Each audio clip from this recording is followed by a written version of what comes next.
Welcome to the Yale College production of Conor McPherson's Shining City. At this time, we'd like to ask you to please silence all cell phones and any other noise-making devices. In the event of an emergency, please follow the direction of your ushers to the nearest blue light outside Dramaturg at the intersection of High Street and Library Walk. Before we begin, we'd like to take a moment to inform you of some sensitive content in this production. Shining City contains discussions of homophobia, alcoholism, domestic violence, and death. If you need to leave during the performance for any reason, please use the door at the back of the courtyard and exit through the front of the basement. We'd also like to take a moment to acknowledge the land on which this performance is taking place and the Indigenous peoples to whom those lands belong.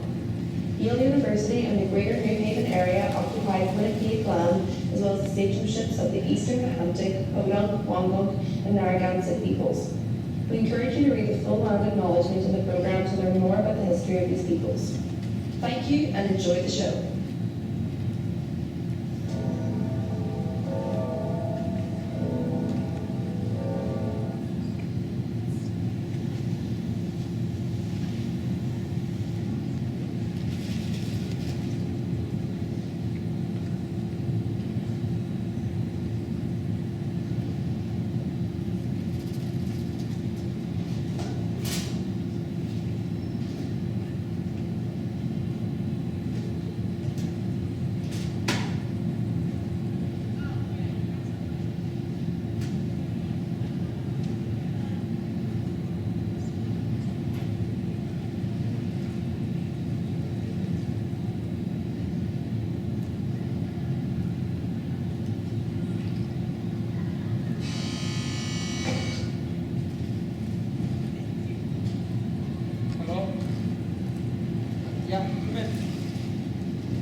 Sorry. No, I'm sorry. It was fixed. I don't know if all this rain. We're all the way up, I'm afraid.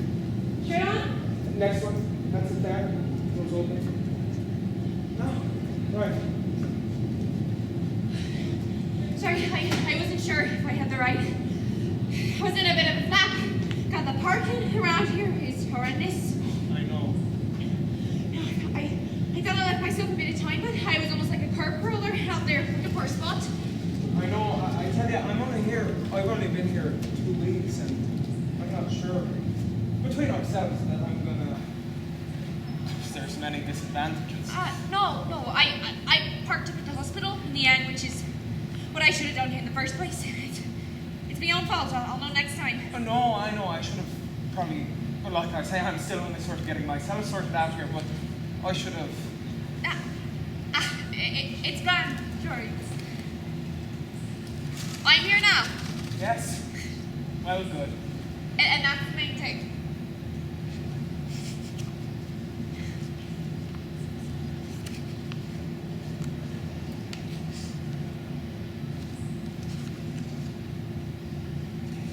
Can I, Of course, please.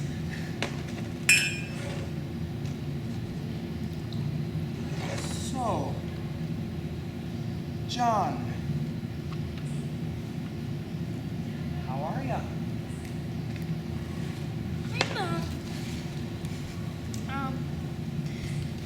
Not too bad. I've never been to see someone before. All right, but yeah, that's okay. Yeah. I have a letter. Oh. From Dr. Right, yeah. There was some guy who was trying to get me to see, but we couldn't get an appointment for 4 months or something. So. Okay. Yeah, so. And you haven't been sleeping so well, is that right? Yeah, Which can be very debilitating, I know. Yeah, well. Can I, Okay.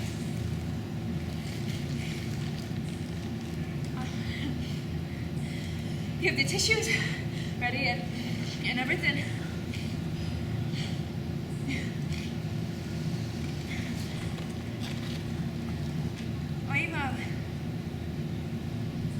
I'm recently bereaved. I don't know if Dr. Casey. Yeah, my wife, she passed away a few months ago. She died in horrible circumstances, really. Okay. She was in a taxi, and a stolen car crashed into them, and she was trapped in the car. And it was a horrible accident, and she couldn't escape, and she couldn't survive. And I was on my way. I was too late getting to the hospital, you know, and it's been absolutely, you know what I mean? I can only imagine what. And we have no children, so I've been on my own an awful lot recently. You know, I've really been on my own, and Okay. you know, I have no idea where she was or where she was coming from. You know, because we weren't even communicating at the time. Do you understand me? Okay. And no one else was injured, and I have no idea why she.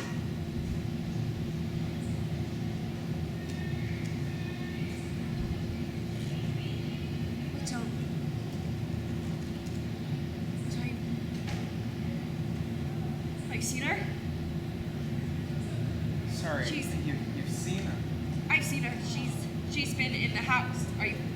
I've seen her. Yeah. This is Yeah. since. Yes. Since Yeah. Yes. she- Yes. Sorry. Go on. About 2 months ago, I was out with my brother. I have a brother, Jim, and we were out for a couple of points in Clontarf Castle. And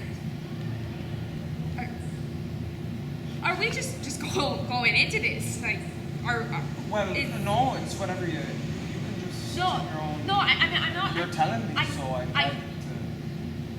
Yeah, no, yeah, So we, you know, my brother and I, we don't.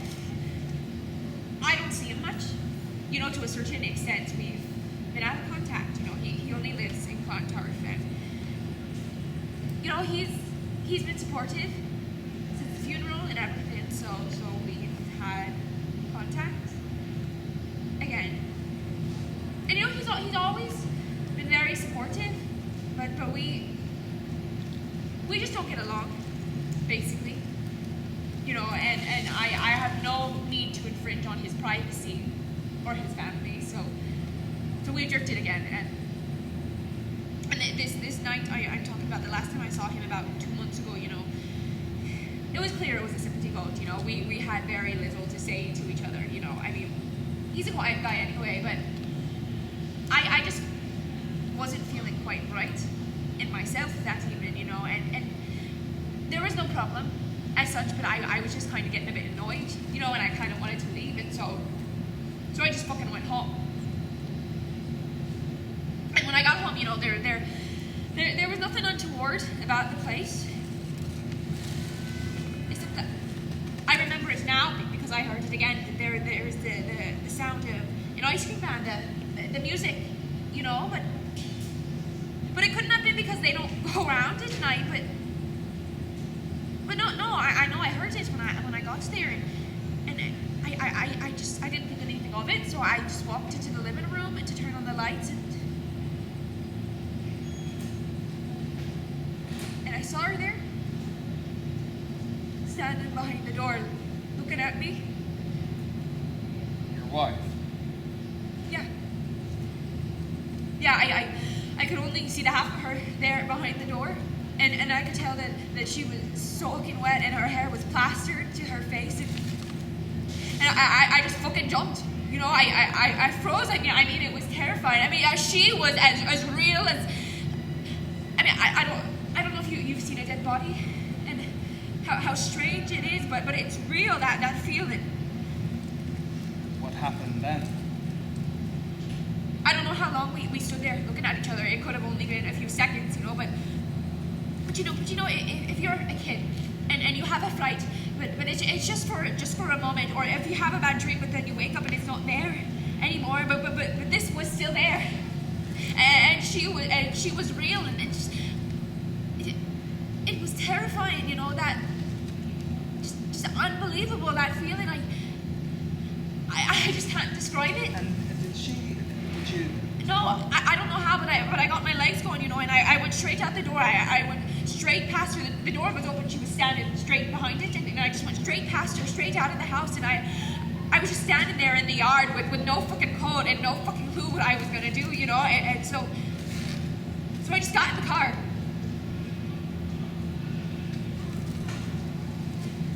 You know, where I live is a quiet cul-de-sac. So there's nobody around that I mean, even the neighbors, those people, so I just sat in the car, just looking at the house, and it was just so frightening, really. And so I just drove away down to the B&B because I could not be there by myself, you know, and I think the woman at the B&B knew something weird was going on because I didn't have any luggage and it was so late, and I think she thought I'd been in a row or something. You didn't go to your brother? No, I mean, we just, I just walked out on him, so, no. Did you talk to anybody about what had happened? Was there anyone? No, I just went back the next day. You know, I mean, I suppose I made myself because I was like, what the fuck am I doing? You know, I mean, you just don't know what to do. So I rang them into work and I told them that I wouldn't be in because I knew that if I didn't go back, I mean, when it gets bright, you just, for some reason, I was just able to go back. You didn't talk to anybody about what had happened? No, I suppose I should have, but And did you see her again, or? I didn't see her exactly, but when I was having a bath. How long was this after? About 2 nights later, not long after.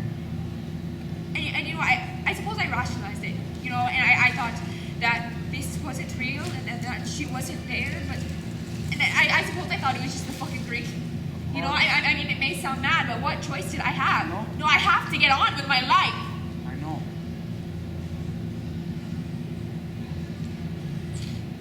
And so I was having a bath and just trying to relax. It was fairly late, you know, and I had the radio on. I was listening to Vincent Brown. And the door was closed, you know. I locked it, which may sound stupid because I was the only one there, but I suppose it was a habit, or it just made me feel a bit safer or a bit better. You know, I was lying there, and then I thought I heard something, like someone was in the house. You know, not just a noise, just a feeling. You know how you feel when you know someone is there. And so I turned off the radio just to see if, and I heard her. She was banging on the door, going, John. Oh my God. So I leapt up and I slipped and I fell real hard and I really bruised my shoulder and my rib, and by the time I got my bearings together and I opened the door and you're gonna think I this was dreaming or something because there was nothing there, but it was absolutely terrifying, you know, and at the same time I was completely frantic. Of course you were. What did you? Down to the B&B. What else could I do? I'm still there. You're still. I'm still living there. What can I do? I know. No, I mean, I have to sell the house at this point. That's where I'm at, you know, because I'm not going into work. I'm there all by myself, you know, and I can't. I mean, the woman at the B&B doesn't know what to think of me. You know, I mean, I told her I'm there on work, but her husband was there, and he's a builder, and he was asking me all these questions one morning, and I had nothing to say to it. You know, I think they think I'm a nutcase. Okay. Well, Do you believe me? let me get some details first. Is that all right? How old are you, John? 54. And what do you do? I'm a rep for a catering suppliers on an independent basis. And have you had any... Wait. Sorry? Do you believe me? Do you believe what I'm saying to you, that these things are happening to me? I believe you. I believe that something is... I believe in that. I don't think you're making it up. I'm not making Yes, it up. but I believe you're telling me you saw something. But if you're asking me if I believe in ghosts... No, but do you think you can help me with this? Because I don't know what the fuck I'm gonna do if I... I know. Don't worry. You're not on your own now, okay? We'll sort it out. Don't worry. Don't worry.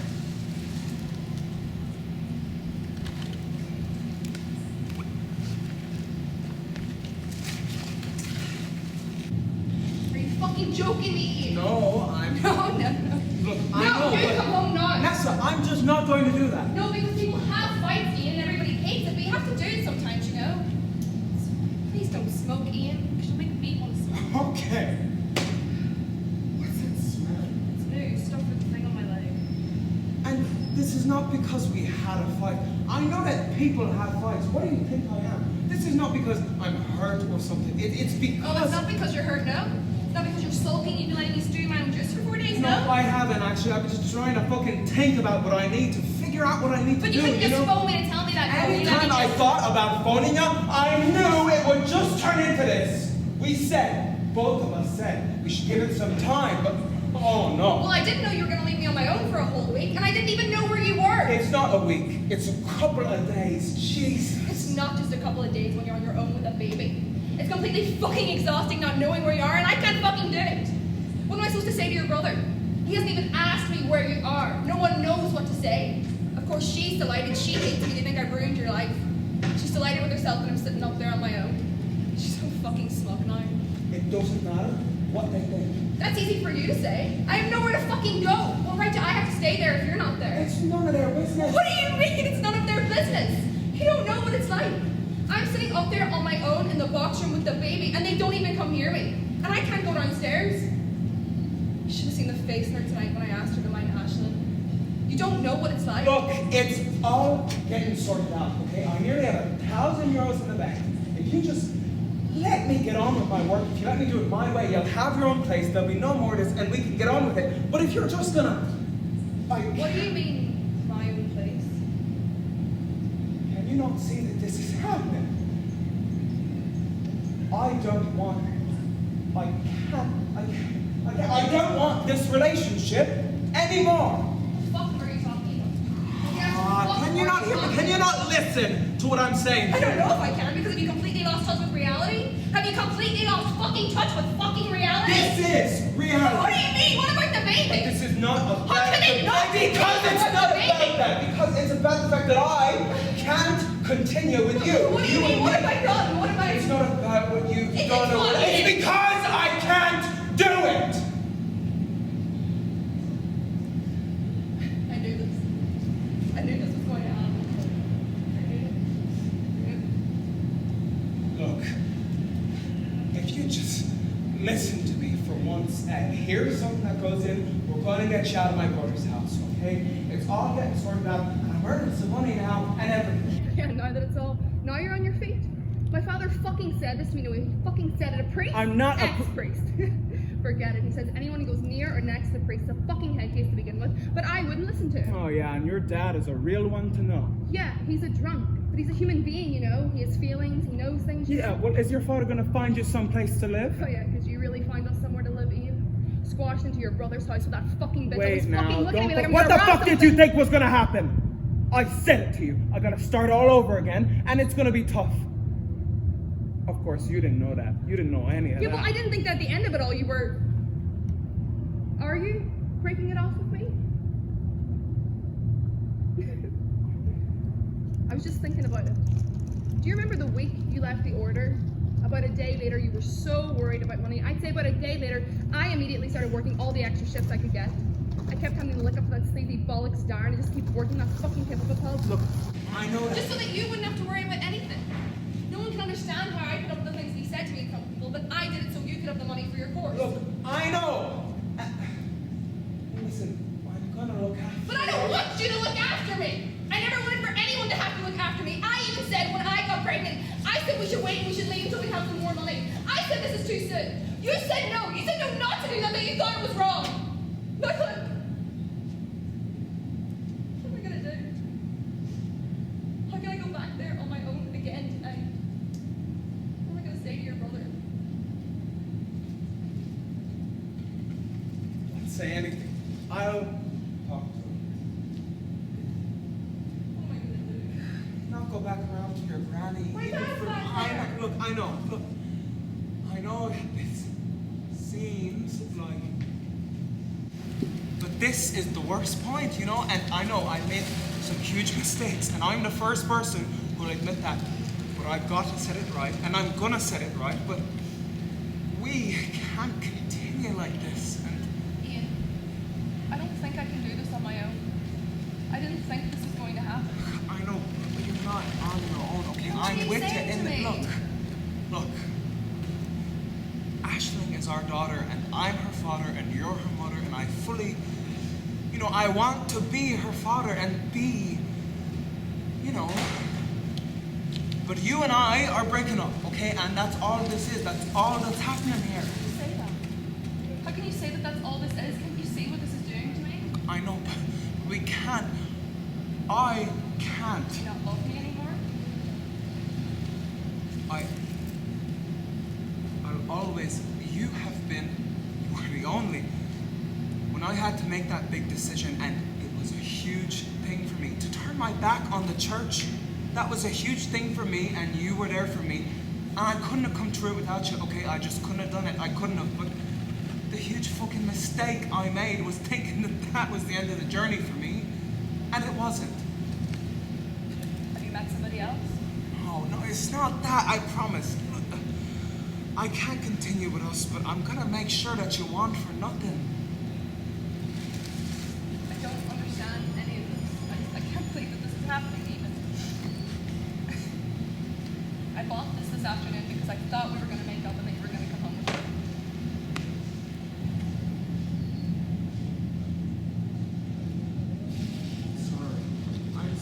I'm sorry. Is this because of me and Mark Whelan? What?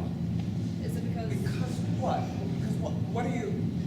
Look, it doesn't matter. No, wait, hold on. What do you mean? Is this Please, because of you and Mark Ian, Whelan? please. What about you and Mark Whelan? Nothing, just because I wanted to ask you if that was why. Why are you asking? Nothing, that? please, Ian, I'm asking you not to ask me about this, okay? What to ask you about what? No, to ask about what? You know, I'm not, because, do you remember I asked you I about it told before you. and you said there was nothing going on. There wasn't then. So what? That's just something you want to tell me. Doesn't make any difference. Yeah, Ian, but like, please. I mean, what Please. though? What about you and Mark Whelan? Please, You know what I Ian, mean? I'm Have you had serious. sex with him? That's a yes then, I suppose then, yeah? Can't you see what this is doing to me? Can't you see what this Yeah, you're doing but it you know what, anyway, you're this is leaving fucking, me you're anyway. throwing the baby in my face and you're screwing No, I'm around. not. But it's like I'm the one who, you know, No, that Ian, I before the am. baby, I wasn't screwing around. When? Before the baby? Just before? No, she's your baby, Ian. Oh, no. is she? Because I don't know anything here. Because I was shocked when you got pregnant. We both were. I thought No, we no, both she's were. your baby, Ian. She's yours Oh, and wait, mine. This hold is on. crazy. This is You what have- are we talking about here? Nothing. Really, nothing.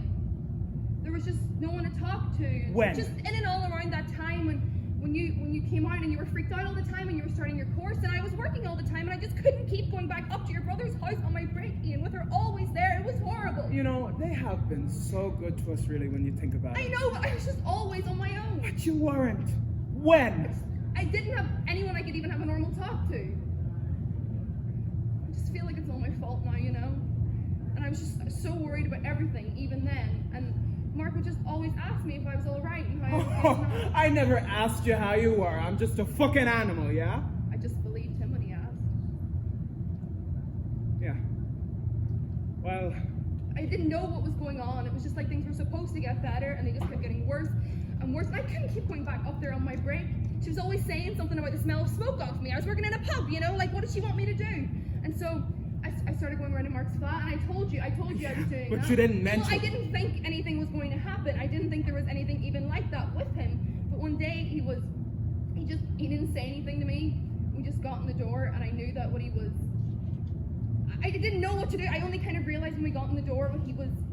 It was just really quick, and I didn't even want to do it. And we both felt terrible after, Ian. I'm sorry. It was only once. It was only one time, and I've never gone there after. And it wasn't anything really.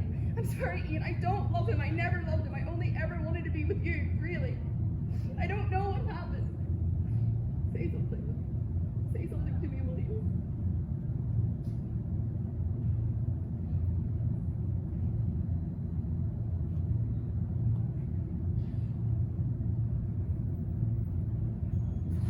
I'm sorry.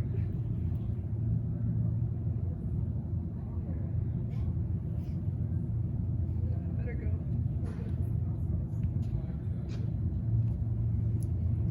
Look, I'll call you tomorrow. Yeah. Neasa.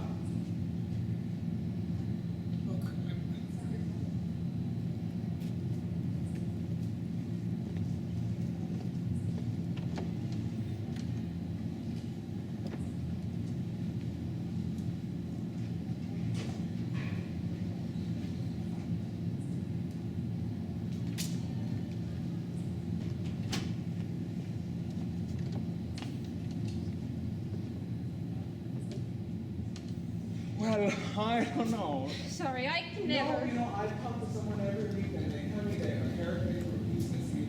I take to go to school. Don't give in the rent. You think? Yeah, they'll do round to the flash. That's the language they speak. You know, money really talks in this town, boy. It really works. God, tell me about it. Keeps me fit anyway, going up and down the stairs. Yeah, well, So how are you?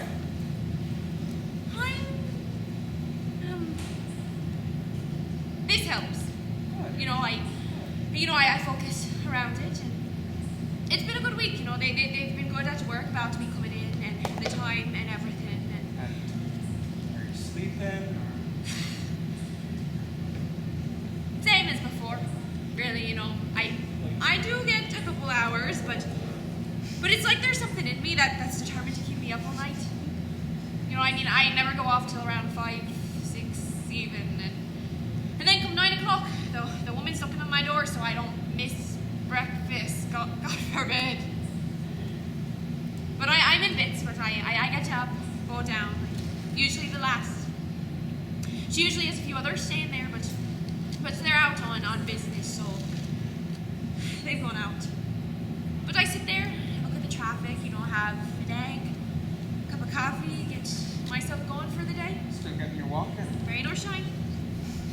I go down to the end of the coast, down near the pool wall. The B&B is more the Fairview end, so it's a good walk. I get the paper, throw in any laundry. There's a little cafe next to the Doyman house there, and that's a little morning routine. And I've done what you suggested. I've been to the bullet. Past couple days, got in the car, dropped it to the house. Okay. So how is that? It's okay. It's so quiet, obviously, but I do what you say. I focus on a small objective. There were a couple of bills there on the mat or whatever, so I took them down to the post office, paid them, and How does it feel in the house when you're there? the house itself. I'm aware. I'm wary. But I think it's also because, I have a hard time accepting what I saw. But I know that I did. So obviously I'm a little uneasy.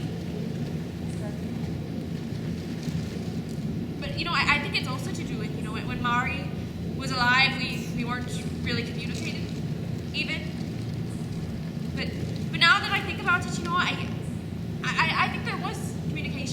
even if it was in a non-verbal sense, I mean, she was there and I was there, and in that there's the presence of a living person.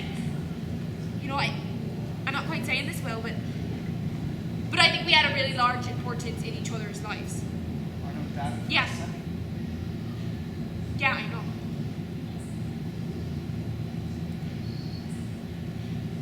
When you're young and you think about what everything's gonna be like, and it all just sort of seems like happy ever after. It's just hard to accept what happiness really is.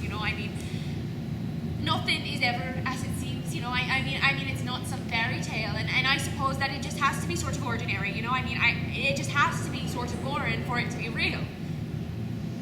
Yeah. No, because I think about it, and I think we had it. I think about it now, and I think we had it all.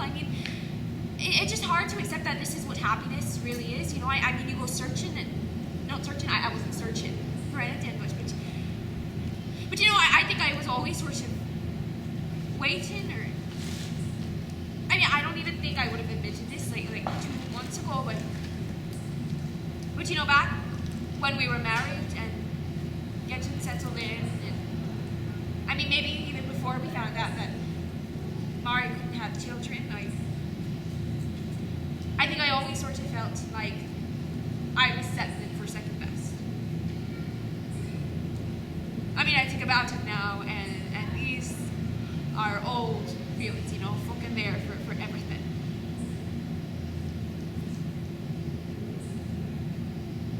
That's terrible, isn't it? You felt what you felt. Yeah, but who the fuck did I think I was? I think that we felt like we had been slightly left behind a little bit. All our friends, they had families, and that bound them together. So I think we felt like we had been left slightly behind a little bit, maybe, or that there was something wrong with us, like not anything really wrong or seriously wrong, but that there was this whole experience or way of relating to that just wasn't available to us. It was a pain in the fucking hole, to tell you the truth. I don't know if you have children, and I don't mean anything by it, because this is nothing about those people, but that's, we were invited to parties, of course, and everything, but that's what was there to talk about. My sons are 10 and 11. Oh, my son's 11. Of course, it's perfectly normal to want to talk about the things that are happening in your life, but that's what we were sort of always on the edge of, those conversations. You'd be trying and waiting to get in, and then some fucker would turn around and go, "Oh, do you have any kids yourself, John?" And I know this happened to Mari too, and they'd be like, "Oh, no, I don't actually." And then it would be, oh, right.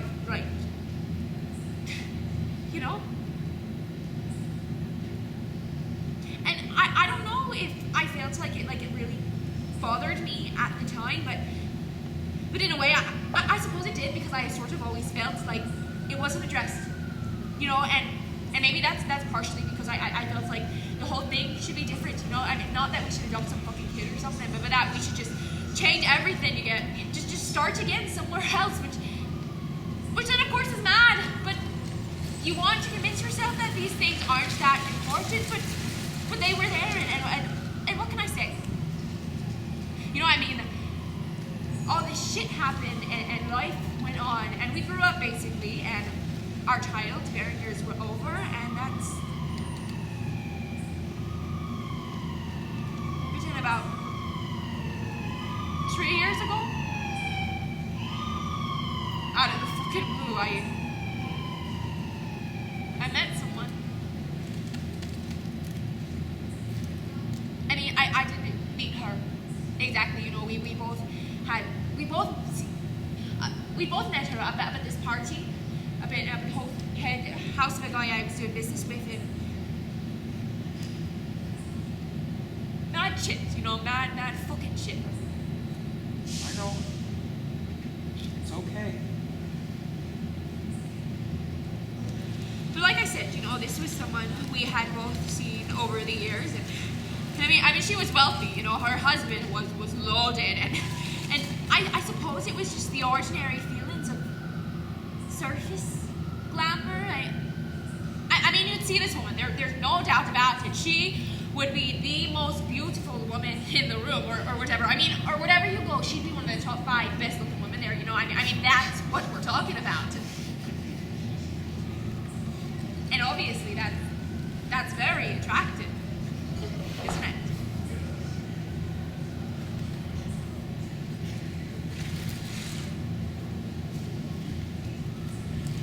But anyway, you know, like I said, about 3 years ago, we were invited up to this party of this big hotel guy up to his mansion there in Both Head.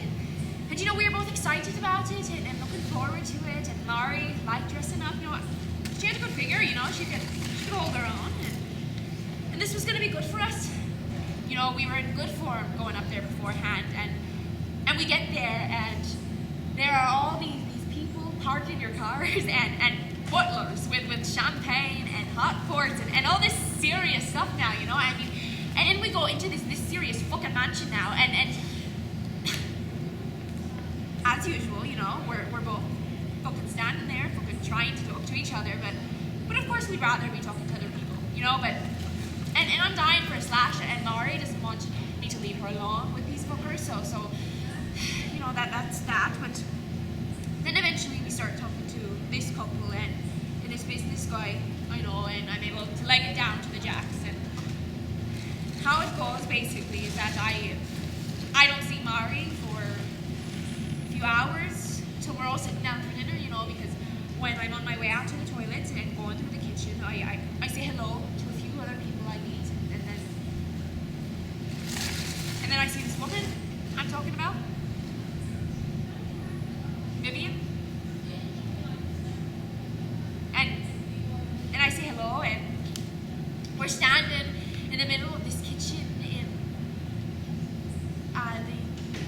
sometimes in those big houses in the middle of the kitchens, they have the... I know. Yeah. And you know, there are these stools, and it's like we're sitting at some bar or something, and there's champagne going around, and it's great. You know, because not only is this woman so beautiful to look at, but we're having this brilliant chat. Because I've been in the hospital a few days earlier, just having some work done on my sinuses, and you know, I for whatever reason, I mentioned this to Vivian, and she's asking me about it, and I realized no one had ever asked me anything. Really, I mean, not even Mari, but I mean, she had been great and everything, and she had come to visit me every single day, but you know, while I was in there, I had just felt this really lonely feeling, you know, and I don't know how or why, where this feeling came from, but I had just felt a bit scared. Really? And you know, for some reason, I mentioned this to Vivian, and God, it just felt like I was being taken seriously. You know, and I mean, she's asking about it, and it turns out that she had been in the hospital and nearly the same time, because she had a miscarriage. You know, and she's telling me about how she has 4 kids, but they're teenagers already, and you know, this pregnancy had been out of the blue, and there had been a lot going on, and it hadn't really worked out, and it brought up a lot of things about a lot of things in her life, you know, and I mean, we're having this great chat, and then about an hour and a half later, they're calling us down for dinner around this big table, you know, and on the way in, she takes my mobile number and puts it in her phone, and I mean, on one hand, it seemed like nothing, you know, but I didn't really let on to Mari that I'd been talking to Vivian this whole time. You know, I sort of just played up the other people I'd only seen or said hello to, but of course, Mari is pissed because I left her talking alone to these fuckers she didn't know, and you know, come 12 o'clock, she doesn't feel so good, so great. You know, we're the first to go, and we're not talking on the car ride home, and it's just all, I'm used to it, basically. But you know, Christmas comes around, and we go over to her folks' house, and we do the whole bit, you know, and then we come home, and I'm a bit tipsy. emergency, and I'm changing up in the bedroom, and I get a text, and it's from Vivian, and it's like, great to see you the other night, you know, happy Christmas. And I'm standing there in my socks, and I'm like some young fella, you know, and I text her back like, great to see you too, you know, happy Christmas. And I think I knew that I was starting something, you know. And there were no more texts, you know, but whatever this had triggered, you know, I mean, here I was thinking about this woman who in many ways was different from anything else I knew, but I think the main thing was that she was a mother. Whatever that means. But you know, Christmas was over, and New Year's, and all that pull-ups, which in my mind is very depressing as far as I'm concerned. But you know, there were no more texts, and I was getting more and more into a filthy mood, you know, and Mari was asking what was wrong, and I was bullied because I'd erased Vivian's text, and I just wanted to look at it as something to hold on to, you know, which was whatever. But as usual, Mari drags me down to the fucking Christmas sales to buy some new clothes, and so we're in a fucking Roaches store or whatever, and I get a text, and it's from Vivian, and it's like, how are you? And God, I mean, it was like someone had thrown me a rope. You know, I was like, God, someone actually fucking cares about how I'm getting on in the world, you know? I mean, this is what that meant to me, just crazy. And so I tell Mari I have to go look at shoes or something, and I text her back, like, post Xmas blues, and she texts me right back, like bang, like hang in there, and it's so stupid because this is how it's continued the whole day, really, but... Or if didn't hear all these texts going off. No, I mean, I had it in my pocket on silent, you know, I was already... Yeah, no, Yeah. But suddenly, you know, I'm all chipper, and I take Mari down for her lunch in the Westbury. I'm suddenly all bright now, you know.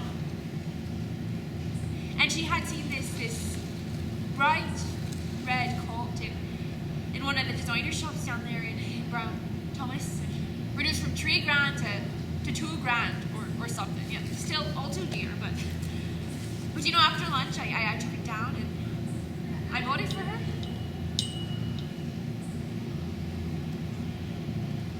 The fucking guilt. You know, I mean, this is the terrible thing, you know, because from then on that became like her good coat.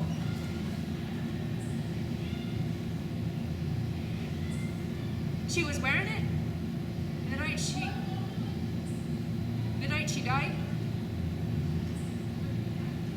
and she had it on when I saw her standing there behind the door.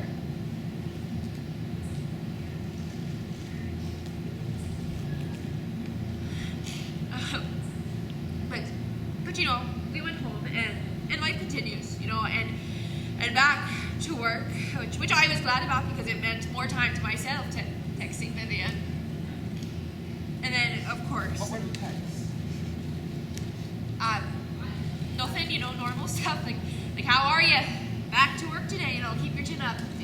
Nothing, except that it shouldn't have been happening. But you know, time goes on, and suddenly it's not enough for me. You know, and so I text her, like, let's get coffee, and that's opened it up. You know, and I think I pushed it too far because I don't hear back from her, but then the next day she fucking rings me. Like right in the middle of this meeting down with these two business guys down in the Longford Arms Hotel, and I see her name come up on my phone, and I'm like, I have to take this. So I go outside, and I'm like, God, it's great to hear you. You know, I mean, it was just such a fucking relief, and she's on for this big chat, and I'm like, I can't do this, so I sort of cut to the chase, and I'm like, let's meet up, you know, and suddenly I sense this kind of reluctance, but she's not saying no, so I sort of just drive it on, and I say, let's meet on Friday for some sandwiches or something. And she says, okay, where? And without either of us acknowledging it, I say the Killiney Court Hotel because it's out of the way for both of us and no one would see us, but of course I don't say this to her, but I figure she gets it, and you know, I just say I'm gonna be out that way anyway, you know, all innocent, like, yeah, right. My heart was fucking pounding, you know, I mean, I could really feel the stakes going up. Well, yeah. And I don't know if you know what it's like to have a secret like that from your wife, but nothing like that is as binding as a secret like that between two people. In my mind, anyway. You know, I mean, we were like two fugitives, you know, and we had made this arrangement. And the next few days were just mad, just like what the fuck am I doing? You know, this is crazy. You know, I felt like I was some actor or something, just playing this part in something that wasn't real, you know, and I felt like I could look behind everything around me because it was just scenery, because I felt like something else was my reality. And all this other shit in my life, I mean, I found myself sitting across from Mari, prattling on and just going, who the fuck is this fucking woman, you know? Like, what's happened? And then we live in the same house, there must be some kind of fucking mistake.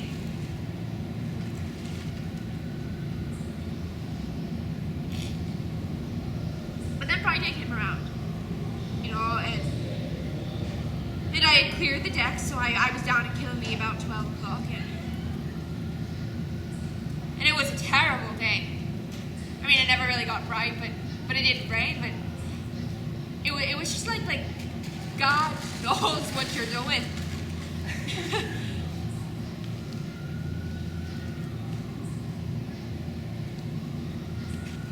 And we met,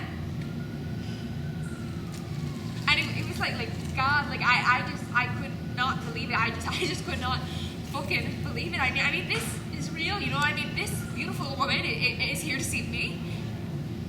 I mean, like, thank God. And she comes in and she sits right next to me, and she's real nervous too, you know. And she just starts talking and you know, she has this kid who's in this new school, and her husband is doing this deal, so he's always in Japan, and she's doing some business with the builders, and all these bullocks that I realized I had no interest in at all.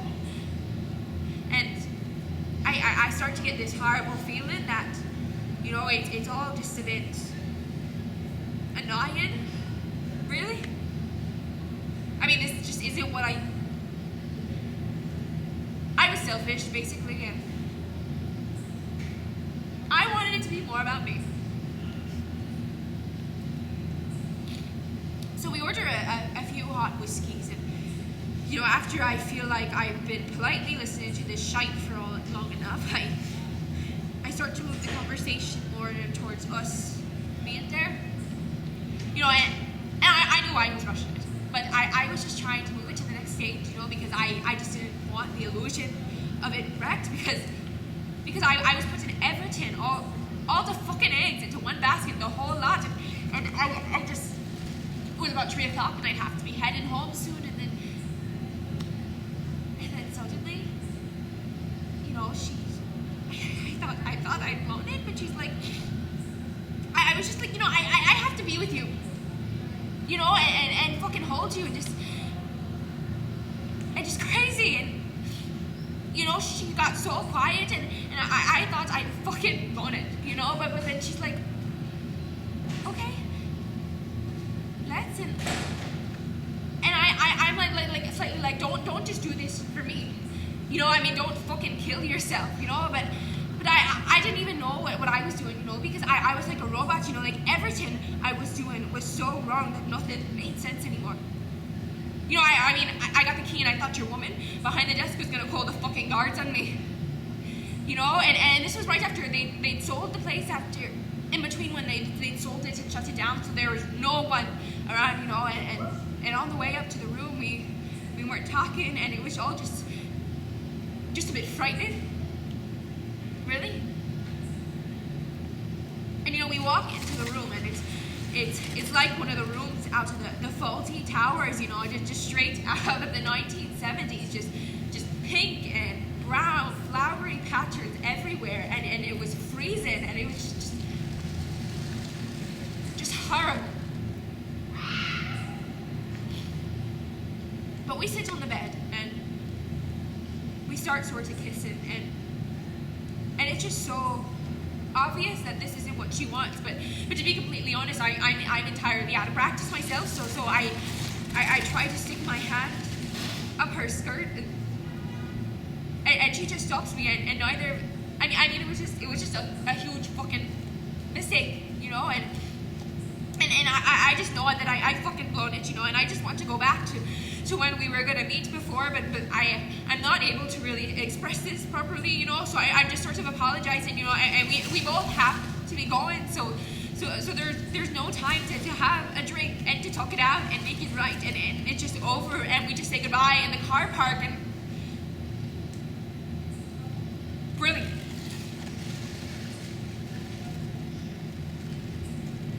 And when I got home, just the distance I felt between me and Mari,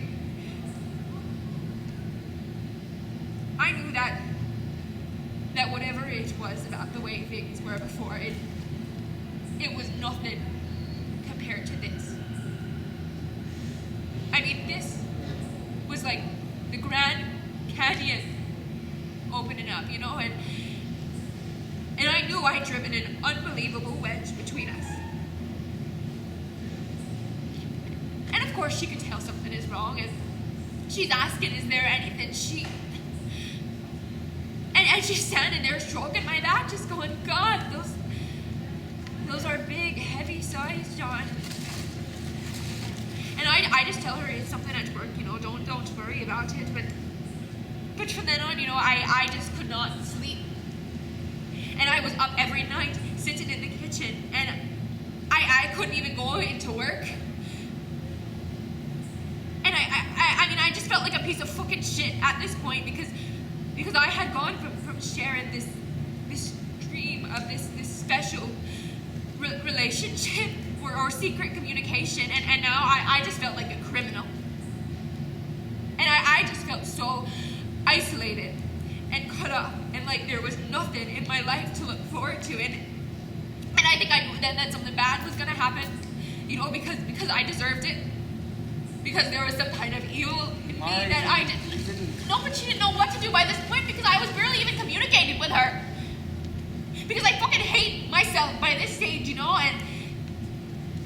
what I think what I must have done to her with all the silence.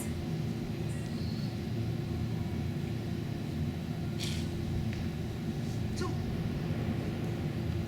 I just started pretending that I had to stay down in the country overnight for work, because I just could not deal with the terrible pressure of going home and facing that and facing myself. So I'd just be sitting at some bar in the Hotel Midlands, just smoking cigarettes and looking at football and Man United, and just unable to deal with anything, really. And one night I was down in Kildare, and I was needed to get back to Dublin, because I could only ever justify being away for a night or two at a push. And I was having a cup of coffee before hitting the road, and I picked up this magazine from this old rack of magazines, and I saw the ad for an escort service. A brothel. I knew what it was. And I just needed to connect with someone. Because when you feel so alone. So I just dialed the number in my phone, and this woman answered, and she sounded so nice. And she told me where to go, and to this place on the South Circular Road, so I fucking drove there. And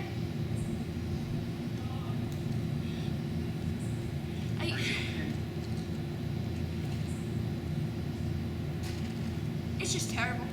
No. Doing so well. No, but I just find it so fucking hard. You want to leave it there? We can just sit. No, how's the time? Are we finished? No, we have time. Maybe if we No, I want to finish what I came here to do today.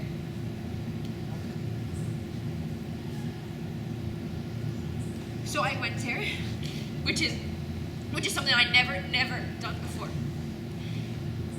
And this woman answers the door, and from the moment I see her, I'm hoping it's not gonna be her, you know, because she's a bit older now,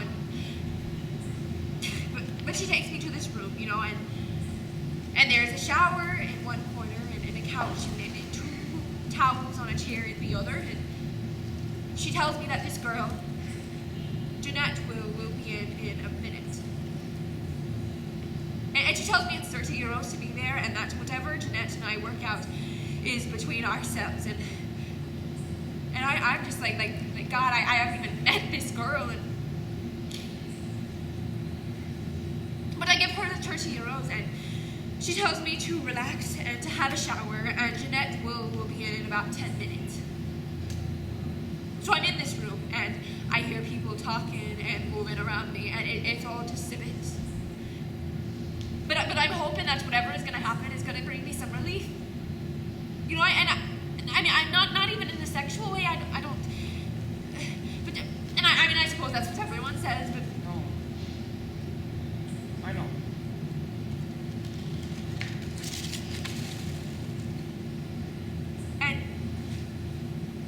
And so I just book it. You know, I take a shower in the corner and dry myself off and put my clothes back on.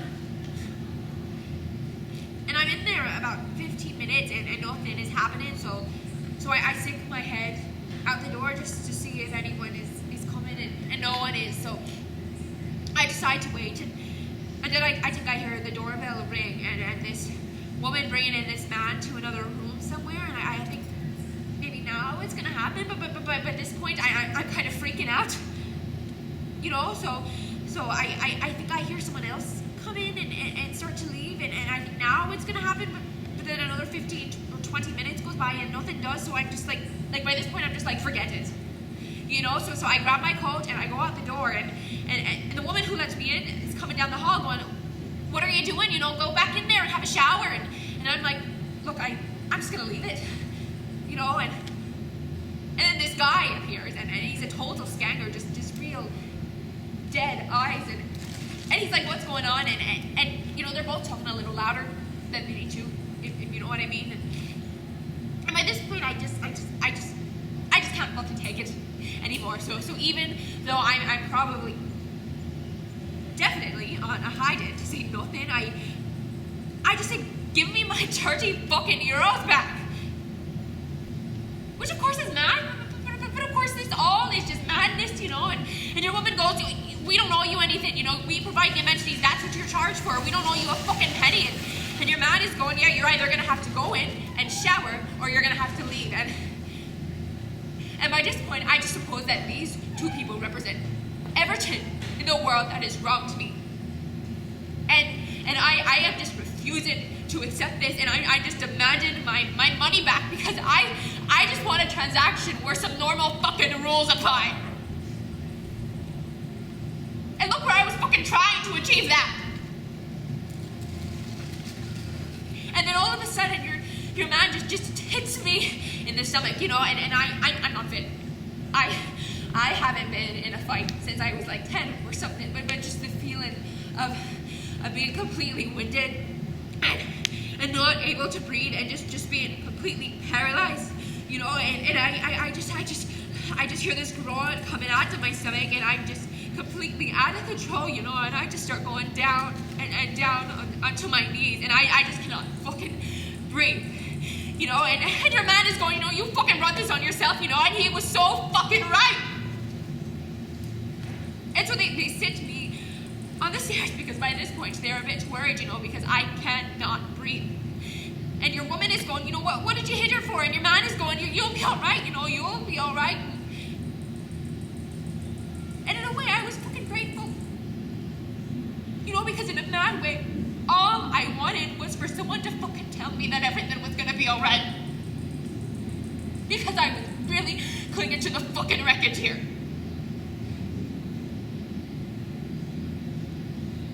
And I went home. Still completely able.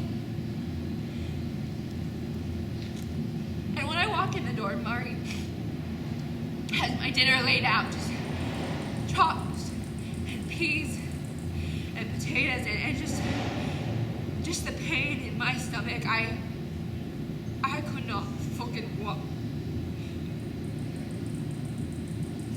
And of course, as soon as she sees me, she goes, "Oh my God, John, what happened? Are you all right?" And I just fucking turned on her. Ian, I just fucking exploded, and I ate the head off of her, and I was like an animal, you know, and it was just so sudden, and she was so frightened. I'd never seen real fear, and I was the one doing it. And then I pushed her up against the wall, and I said, "You're fucking killing me." You know, and I grabbed her shoulders, and I shook her. I just shook her so hard that I could feel how small and helpless she was, and it was just a terrible feeling. You know, and I said, "Don't you dare fucking speak to me anymore. Don't you dare fucking speak to me."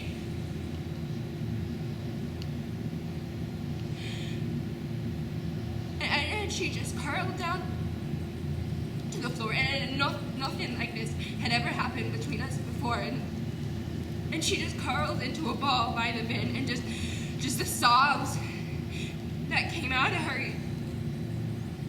I mean, just the pure bewilderment.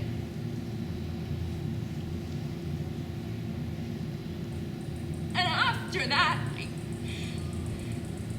I don't know how, I don't understand, why couldn't I have just talked to her?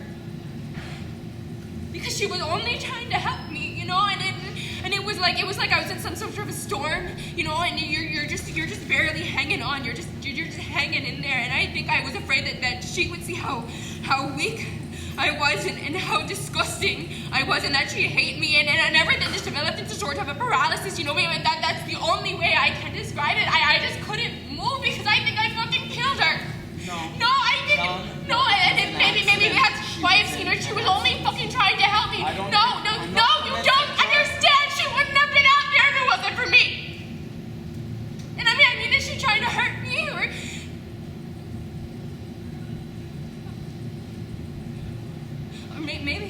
Maybe I've got it all wrong. You know, maybe I've got it our way. Maybe she's just trying to save me.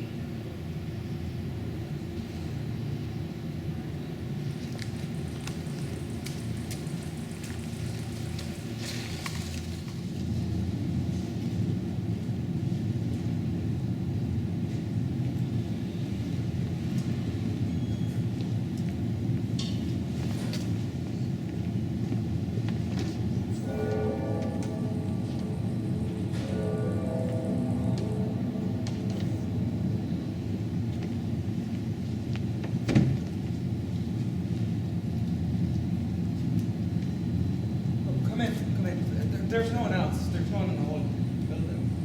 This is where I work. I think I have, would you have a glass of wine? Yeah? Okay, let me,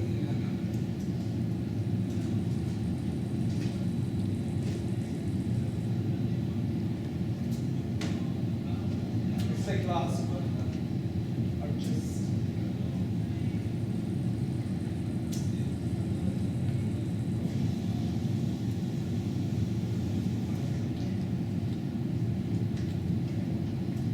Corkscrew, didn't think of that.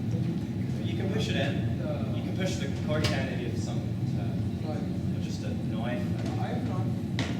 Just a cutlery knife. Yeah, just anything really.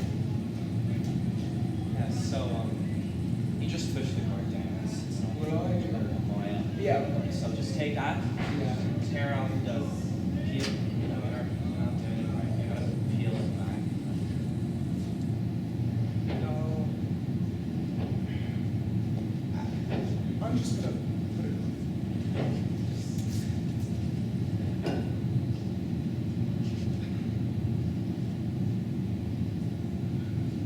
going down. Is that the jacks? Oh, yeah, go ahead.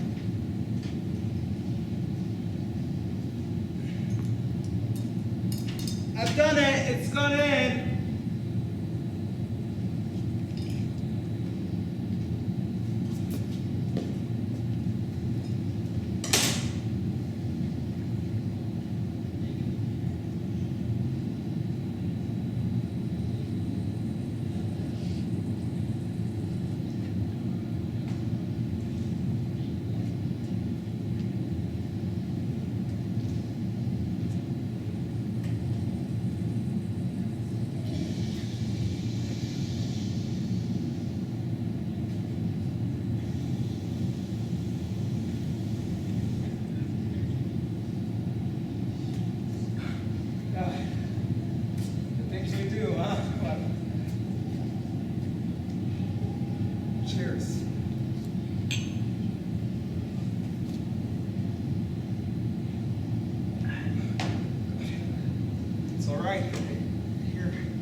Your hand all right?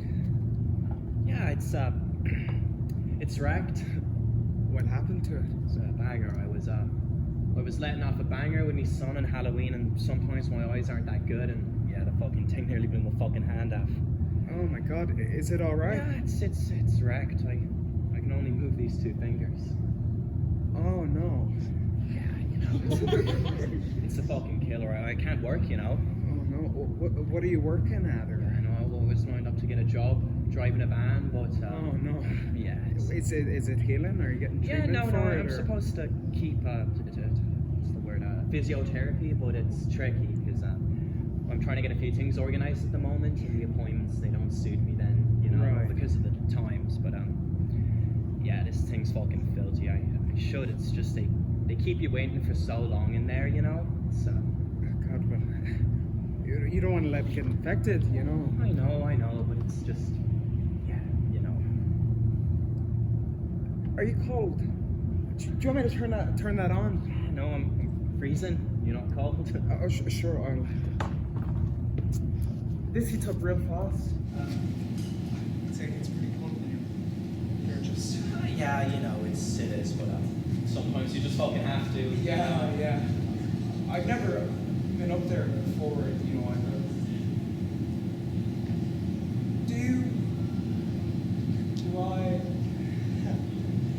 Do I pay now?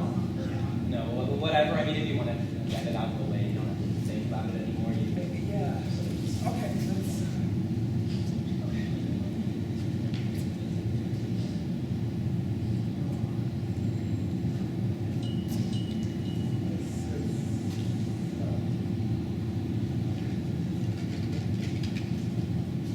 Yeah, you don't have to be so nervous. Yeah.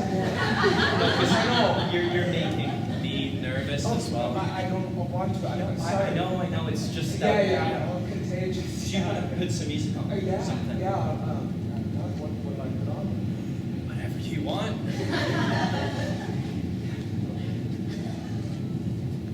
Like the Eagles. Don't know. Hold on. Someone burned this for me. This is, you know, it's rather laid back, and you have a son. Yeah. Wow. How old is he? He is 6. How is he? He's with his mom. She is fucking nuts. You know? Her mother looks after him more, but Right. like I don't really want to talk. About Yeah. this. Of course. I'm sorry. They're good to warmer now. It's pretty cool when you're just waiting around. It's, you know, I got the shit kicked out of me one time up there. Oh, Yeah, no, it was my own fault. I wouldn't be up there tonight. Only I'd been staying with my cousin in his flat in town, and this young'un came to stay there, and she said there'd been some money gone missing from her bag, and like it wasn't me. It was not me. But now I gotta try to string a few bits together so I can go back. But I don't even want to go back. It's just I need an address. Yeah. So, yeah. This is where you work? Yeah, I've been here a couple of months, you know. What do you work at? Well, I'm a therapist, you know. Therapist? Yeah. What do you talk to people and shit like that? People kind of just, Mad people? Or like, no, not mad, just people might feel a bit stuck, you know, and maybe I can offer them another point of view on what's going on, you know, if maybe they're carrying a big burden, you know, of some guilt maybe, or if they feel it's hard to go on because they've kind of backed themselves into a corner because they're worried about other people, or if they have some old feeling, you know, sometimes even things that happen to us when we're children can really set the tone for how people get on later, where they feel a bit stuck. And you know, maybe I can invite them to consider something that maybe they thought wasn't that important, but maybe it was. And within that, there's... hypnotize people? No. It's all fully conscious. It's about perceiving reality. I have a daughter who I don't see either much. She's her mother, so I know what you mean. It's all right. You don't need to be frightened. Sorry.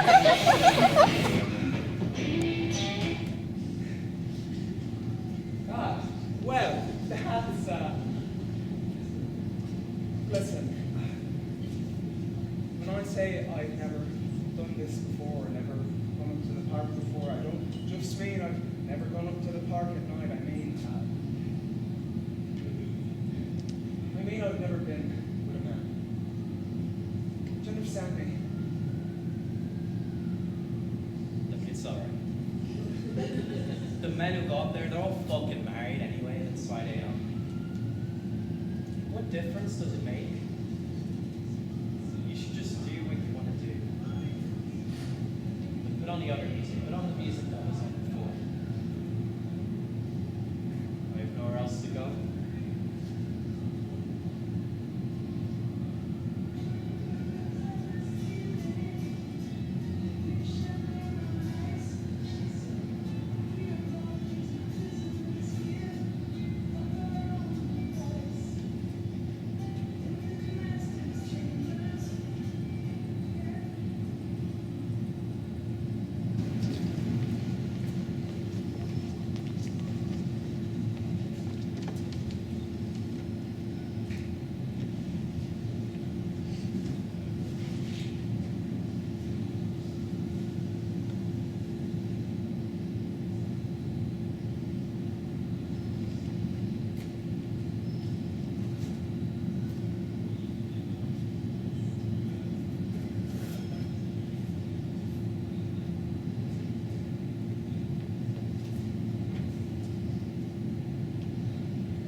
Some friends of ours have lent her a house. And yeah, so and I'm applying, I've been interviewed for a post there, so, you know, it's fine.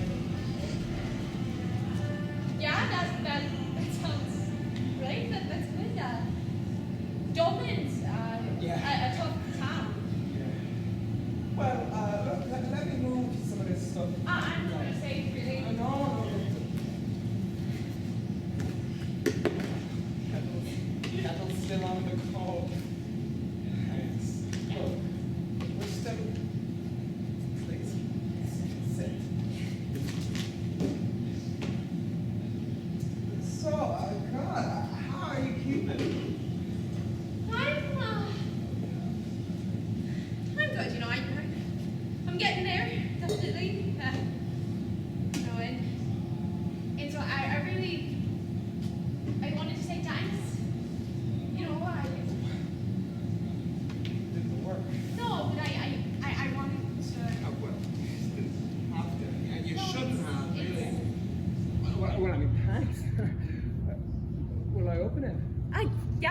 sure. Go ahead. Open it. It's I really don't have an eye for these kind of things. So it was the girl in the shop, really, and she asked who the present was for, and of course I realized I know nothing about this man.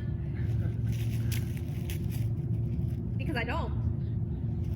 Which is weird, isn't it? Well, no, you know. But so I told her it was a thank you present, really. God, no. And she. Oh my God. It's nothing. This is too much. No, Is it? It's an antique or? It's from the 30s or fucking this something. is I don't. Too much. No. Do you like it? It's beautiful, really.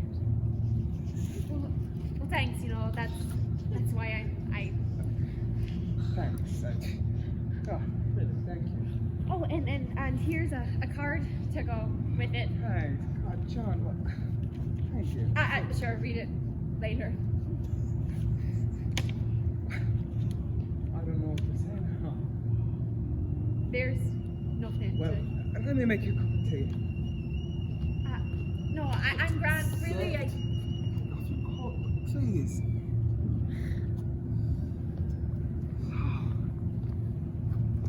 God, how are you keeping?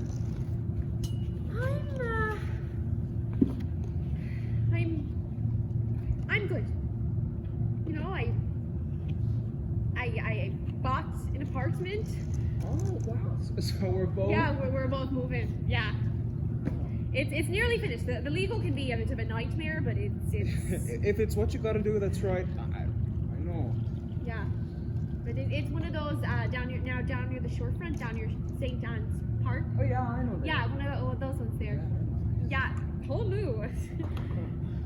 And you're good in yourself? I'm really good. And I'm really looking forward to the move and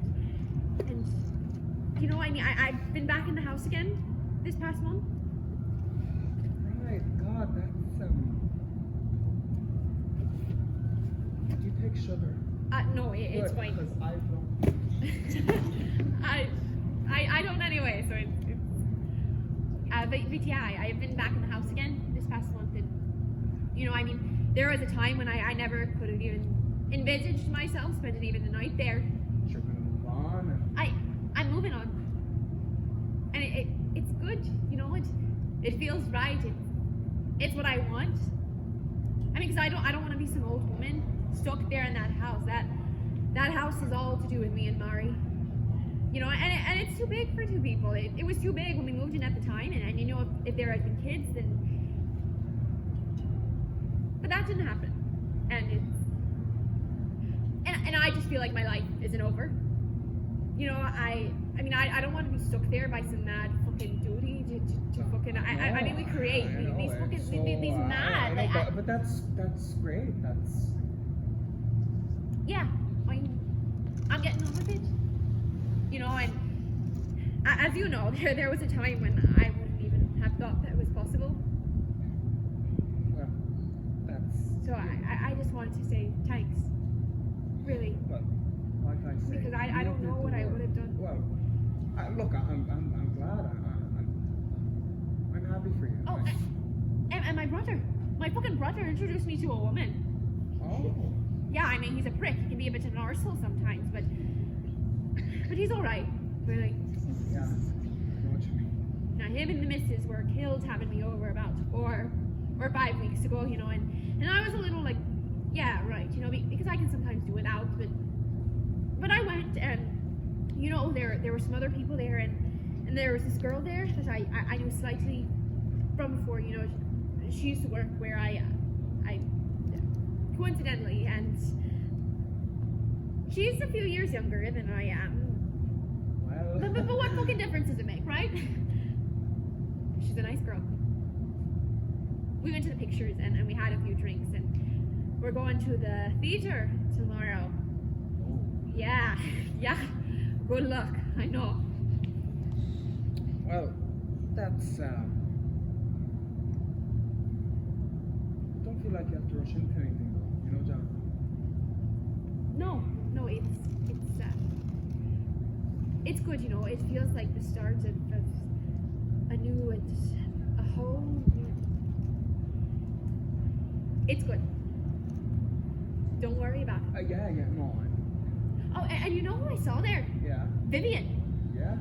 Vivian, Yeah. the object of my downfall. Yeah, I saw her there at the zoo, and God, it was weird. You know, she had a great sympathy for me, but it was like nothing had ever happened between us. Weird. And you know what else was really weird? I realized we had nothing in common.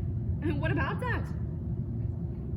Serious fucking shit. I walked away from there thinking, I don't even like this woman. You know, bizarre when I nearly...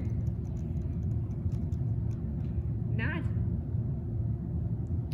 Yeah, but it sounds like you're doing well though, John, you know? I'm... Getting yeah. out, you're meeting people. Yeah, I'm taking it handy. You know, but this was a big... You were a big help, Ian, and I wish you all the best. I wish you all the best too, John. Makes me happy to see that you're, you know. Yeah, well, thanks, you know, and I'll leave you to Yeah, I told them I'd run the keys down this afternoon. Yeah, do you need a hand with it? No. You sure? Really, I'm nearly there now. All right. So, no ghosts. No ghosts. But I'll tell you something, Ian. You know, even if I did see one, seeing something is one thing, you know, but it's how it makes you feel. It's how that makes you feel. You know, that's what really matters.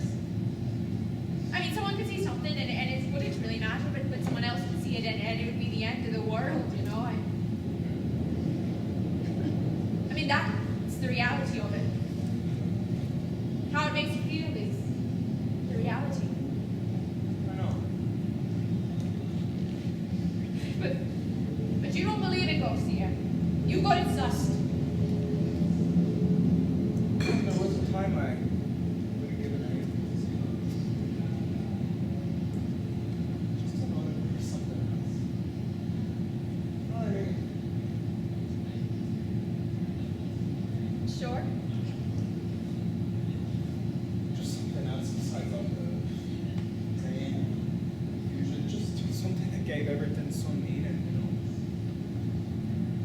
I'm talking about God, really, you know. Yeah, I know. Where is he? I know. But don't get me wrong, I think you had a real experience. I think you really experienced it. I know. But I think it happened because you needed to experience it. You know, you were putting on this, you thought maybe you could move on with that team. I know. Punish somehow. And it happened. But I don't think you saw those. Does that make sense? Yeah. Yeah, it does now, but there is a time when it really wouldn't have. But that was a different time. Yeah. What?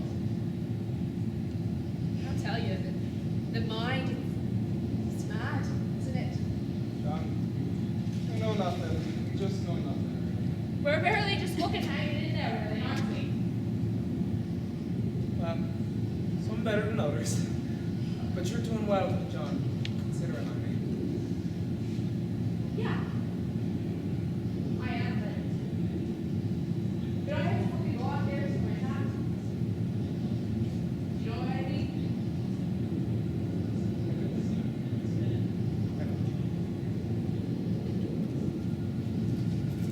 But I love you and leave you. Good luck with everything. Thanks again for the present. Ah, It is no, so sorry, thoughtful. it was nothing. Good luck, you. I'll see you. Well, actually, I'll wait up here till you get out down there, and I can close it.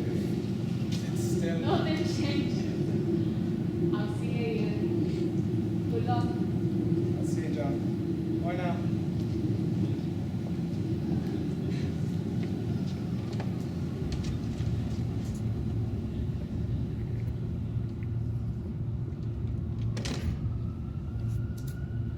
Did you get out?